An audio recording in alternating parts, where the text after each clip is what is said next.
1 second. Yep, here we go. All right. So just a quick touch point on Fashion Revolution Week.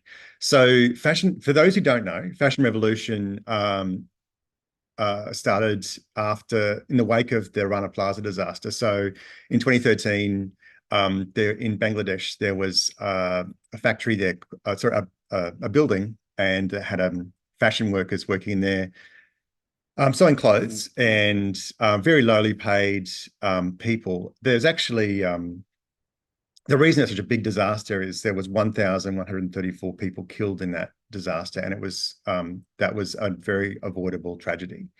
That the week before that, there were cracks seen in the building, and they actually cleared out everybody else from the building.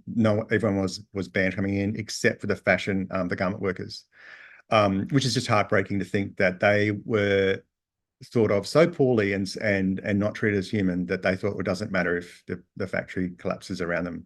So always brings tears to my eye when I think about those 1,134 people that lost their lives that day. But in the wake of that, there's a global movement called Fashion Revolution, and it's really it is the world's largest fashion movement, and looking at using the power of fashion for good rather than for evil. So you can see the vision there on the screen. So a global fashion industry that conserves and restores the environment and values people over profit. So it's just really, it speaks to the heart of a lot of the things we do as well. And Melissa and I were talking about earlier about how, when we started this journey, we really had a heart we just wanted to help people, survivors of human trafficking. And as we stepped into fashion, we realized there's actually a much bigger global need for people rescued from trafficking, but also even just for garment workers who are working in really poor conditions. So, yeah, it's just heartbreaking. The majority of garment workers are women, and they're underpaid. They get something like 40 cents an hour, and they work up to 10 to 18 hours a day, which is crazy. And even if they work 10 hours a day, 40 cents an hour, so they make $20 a week. If they find any fault with their work, then they get deducted $14. So they're working in poverty, then they take loans, and then they end up working in bonded labor. And they don't have enough money to educate their children or for healthcare, and it's quite heartbreaking. So the reason we want to talk about that is that we're obviously, the work that we do is about supporting the people that work in our sewing centres, and they're paid above a living wage, and there's holistic care around them, and it's actually really beautiful industry to be part of in that sense. But just we want people to know that when you see those big fashion houses that make billions of dollars and post these record profits, and yet they're paying their workers 40 cents an hour. We've got to make a difference in the world, and we've got to shift that. So, and it's crazy to you, like they will just make this. Some women just sew zips, so all day they sew zips, and they don't know how to make any other part of the garment, so they can't get a job anywhere else. And what we love about AIM is that they're multifaceted, and it's really exciting to talk to Trevor today, because they give them budgeting advice and they learn how to make the whole garment, and it's actually a launch pad into other areas as well. They can become teachers and real estate agents. It's just incredible. So yeah, can't wait to talk to Trevor. Yes, absolutely. Absolutely.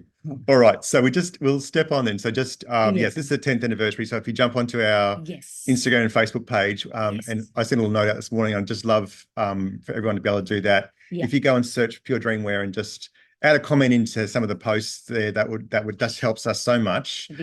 Because what Instagram and Facebook do is that they see people are commenting on the posts and actually putting a comment in. They then share it with more people, so it goes out. We'll have a broader reach if people are interacting. So, and I know it doesn't always come up on everyone's feed, and that's okay. So just search Pure Dreamwear and then start adding some comments in, and it makes a big difference. And I know people have said to us a lot, what can we do to help? Well, that's actually one really practical way you can jump in and help us. Is whether you like Instagram or Facebook, doesn't matter. If you don't have one of those accounts, please get one, so that you can jump in and make some comments, because it just means that we can get a broader reach, and Instagram and Facebook will send it out to more people. So we love that. So thank you for that really practical way to help. It just takes probably 30 seconds to jump in and do that, and it makes a big difference. Thank you. All right. Anna's doing an amazing job if you like. Oh, yes, yeah. Go, Anna. Well done, Anna. Thank you so much. Mm. Awesome. All righty. Well, actually, let me just check. I've got my, sorry, 1 second. I just remembered one thing, one important thing, little glitch in my tech skills here. We don't have Josh. Josh has gone to a Screen Queensland get together at the Gold Coast. So we've lost our tech guy. Yep. So I'm just going to do one other quick thing here and share this with sharing the video. Yeah, I'll just make sure I got this is a great video. I've got share with audio on, so that way it's second. So Fashion Revolution. Have any of you guys heard about Fashion Revolution before? No, I haven't. You haven't? Okay. No. Yeah, we do things at uni each year, but I've known it since it started. It's slowly growing, but you would expect a lot more people to have heard about it. Yes. And even at uni, when I talk to the students and I'm like, Fashion Revolution Week's coming up, and they look at you like, and I start that from there as soon as they join, Yes. But it's surprising how many people don't know about Fashion Revolution. Sad, isn't it? Because it's such a great initiative. And you know what makes me sad is that 10 years ago when they started, there was 40 million people trapped in modern slavery, and now there's 50 million. And you think, okay, we're increasing awareness, but we need so much more. And that's why collaboration like this is, really important. Yeah.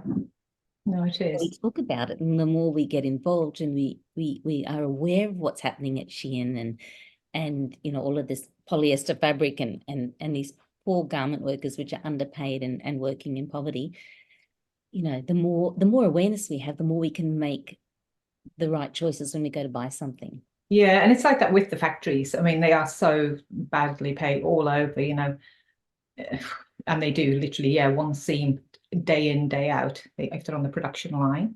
So it's when you see it, it's very revealing. But general public, most people won't have a clue about how it really operates. Hence, we get all the fast fashion machine, and everyone adopts to buying all the cheap stuff.